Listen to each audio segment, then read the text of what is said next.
kadalasan. Sasalin ko lang yan dyan para maano natin siya.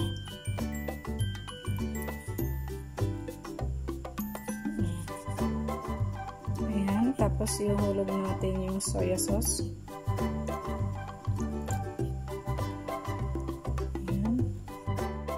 Ayan, nahulog ko na yung soya sauce. Tapos ihulog na din natin yung ating mga black pepper, curry powder, masala at saka chili powder.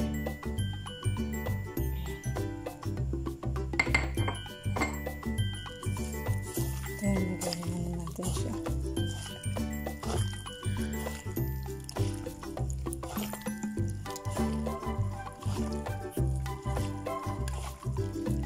Marinate ko naman.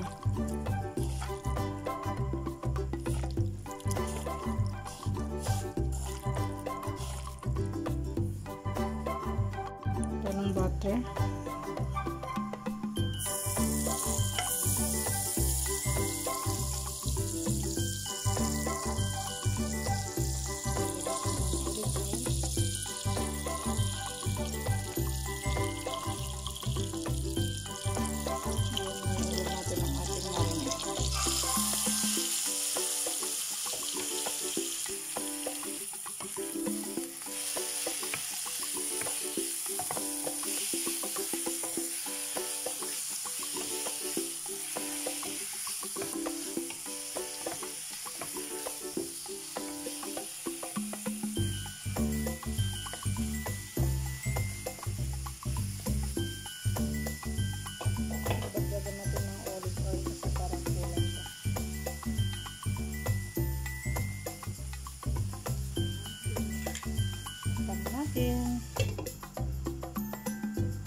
Ayan, ito ang ating gagamitin para ilalagay natin doon.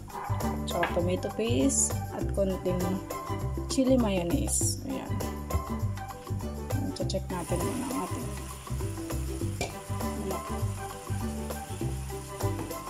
Ayan.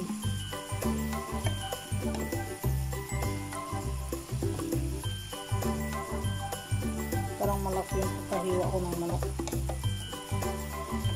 Parang malaki siya.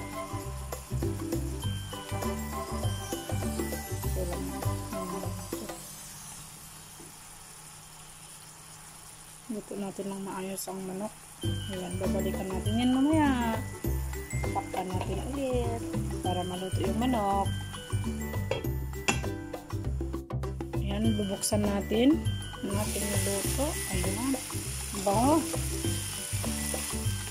Ang bango niya, guys. Parang masarap siya.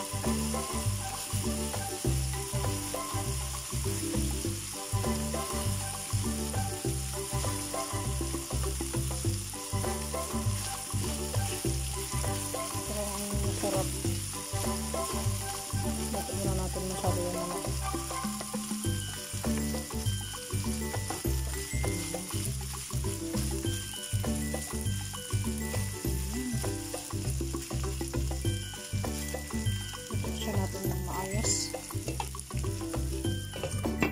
Saka natin ilalagay yung sibuyas.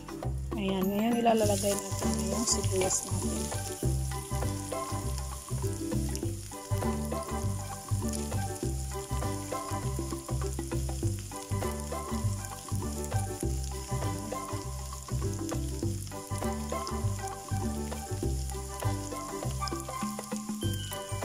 Yung bawang, sala natin na yung bawang.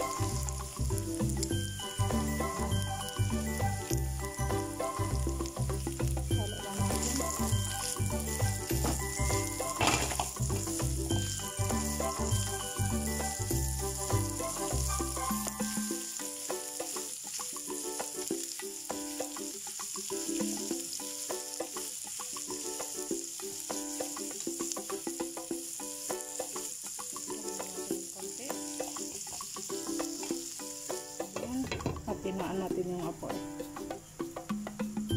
Ayan.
Konting tubig para maano naman yung gulay natin. Add natin ng tubig konti siya ha. Yan, add lang natin siya ng konting tubig. Yan, konti lang. Saka natin lalagyan ng mozzarella. Yan, haluin lang natin. Paano lang natin, palambot lang natin ang ating gulay. Yummy. Sarap niya guys. Legit. Tignan lang natin ng paminta yan. Takpan muna natin sandali bago natin lalagyan ng mozzarella.